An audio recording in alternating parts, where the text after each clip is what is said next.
Abaribe's explosive accusation, Nigeria's payments to terrorists and the looming shadow of insurgency. In a stunning revelation that has sent shockwaves through Nigeria's political landscape, Senator Enyinnaya Abaribe, the vocal representative of Abia South in the National Assembly, has accused the Nigerian government of effectively bankrolling terrorism. Speaking amid escalating violence against Christian communities in the north, Abaribe declared, "Nigeria pays terrorists, and it's a national shame," warning that this perverse policy of appeasement could allow terror to take over the country one day. His comments, delivered in a fiery address on November 11, 2025, were a direct response to U.S. President Donald Trump's threat to deploy American troops to Nigeria to combat the rampant insecurity, particularly the targeted killings of Christians, which Abaribe framed as a genocide in the making. Abaribe, a seasoned politician and former Senate Minority Leader known for his unapologetic advocacy for southern Nigerian interests, has never shied away from confronting the federal government's security lapses. His latest outburst builds on years of frustration with what he sees as selective blindness to northern insurgency. In the video circulating widely on social media, Abaribe lambasts the administration for rewarding bandits and Boko Haram affiliates through amnesty programs and military reintegration, rather than prosecuting them. When bandits kidnap children and the state rewards them with amnesty, what do you think we have? A nation that rewards terror will one day find that terror will take over power in that state, he thundered. This isn't hyperbole from Abaribe's playbook alone. Nigeria's counter-terrorism strategy has long included controversial rehabilitation initiatives, such as the presidential amnesty program initially designed for Niger Delta militants, but expanded informally to northern insurgents. Reports from human rights groups and international observers, including the U.S. State Department, highlight how ex-Boko Haram fighters are sometimes absorbed into the military or granted stipends as repentant terrorists. A policy critics argue incentivizes further violence. Abaribe's accusation of paying terrorists likely alludes to these payouts estimated in the millions of naira, annually disguised as peace-building efforts but functioning as ransom equivalents that fuel recruitment and operations. The timing couldn't be more charged. Just days before Abaribe's speech, Trump, in a post-election rally rhetoric that blurred lines between bravado and policy, vowed to send the U.S. Army to Nigeria if the killings of Christians persisted, echoing evangelical concerns amplified by U.S. conservative media. Abaribe seized on this, agreeing with the sentiment but flipping it into a scathing indictment. "It's a shame on Nigeria that it takes a foreign power to tell us what to do." His words have ignited a firestorm on social media, amplifying calls to stop Christian genocide in Nigeria. To grasp the gravity of Abaribe's claim, one must confront Nigeria's entrenched terrorism crisis. Boko Haram, founded in 2002 as a radical Islamist sect rejecting Western education, Boko Haram translates to "Western education is forbidden," has evolved into a hydra-headed monster. After the death of its founder Mohammed Yusuf in 2009, Abu Bakr Shekau's faction terrorized the northeast, killing thousands and displacing over 2 million people.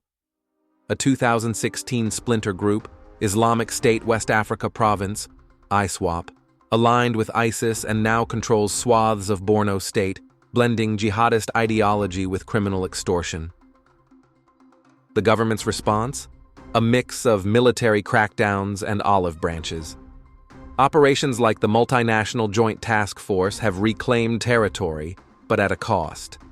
Allegations of human rights abuses and civilian casualties. Meanwhile, the amnesty model, praised by some as pragmatic, has drawn fire for its contradictions. In 2022, the U.S. Treasury sanctioned UAE-based financiers who funneled $782,000 to Boko Haram, underscoring how external funding sustains the groups. Domestically, ransom payments to kidnappers, often bandits with terror ties, are rampant, despite laws prohibiting them.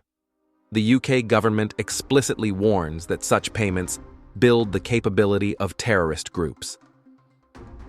Abaribe's warning of terror taking over isn't alarmist fiction. In 2025 alone, ISWAP and bandit groups have launched hundreds of attacks, from ambushes on military bases to mass abductions in Adamawa and Yobe states. The Northwest, once spared Boko Haram's full fury, now bleeds under bandit onslaughts that killed more civilians last year than Northeast jihadists. Recent declarations, like the January 2025 court ban on the Lakurawa group for floggings, kidnappings, and cattle rustling, highlight how these threats morph and spread. With over 333,000 Nigerian refugees in neighboring countries and internal displacement at 2 million, the humanitarian toll is catastrophic. Abaribe argues that rewarding perpetrators through cash, jobs, or impunity creates a feedback loop. More attacks, more repentance, more funding diverted from genuine security.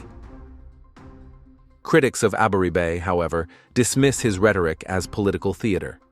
Some label him a hypocrite for past ties to figures like Nnamdi Kanu of IPOB, accusing him of stoking ethnic divisions ahead of elections. This is the kind of politics Abaribe plays to earn votes, one post sniped. Yet his core point resonates. Double standards abound. Why negotiate with Fulani herdsmen and bandits, but crush Igbo agitators? As Abaribe put it in an earlier 2025 clip, "You're very willing to negotiate with Fulani herdsmen, bandits, and Boko Haram terrorists, but you branded Igbo youths and IPOB terrorists and vow never to talk to them." Abaribe's bombshell forces Nigeria to reckon with a bitter truth. Terrorism isn't just an external foe, but a symptom of state failure. Economic despair in the north, corruption in security funding, and ethnic biases in policymaking have allowed groups like Boko Haram to thrive, now spilling into Abuja itself. Abuja is no longer safe. People no longer sleep in their houses. Terrorists from the north have occupied Abuja. Abaribe warned in March 2024, a prophecy unfolding. If unaddressed, his dire prediction could materialize. International partners, from Interpol's 2025 arrests of 83 terror financiers across Africa to FATF reports on West African Hawala networks, are ramping up pressure. Trump's threat, while unlikely to lead to boots on the ground, spotlights global impatience. For Nigerians, Abaribe's words are a clarion: end the reward cycle, prosecute enablers, and invest in equitable development, or watch terror eclipse the nation. In a country where over 30 separatist groups simmer in the southeast alone, Abaribe's voice, raw, regional, relentless, reminds us that security isn't a northern monopoly. It's a national imperative, lest the national shame he decries becomes a national eulogy.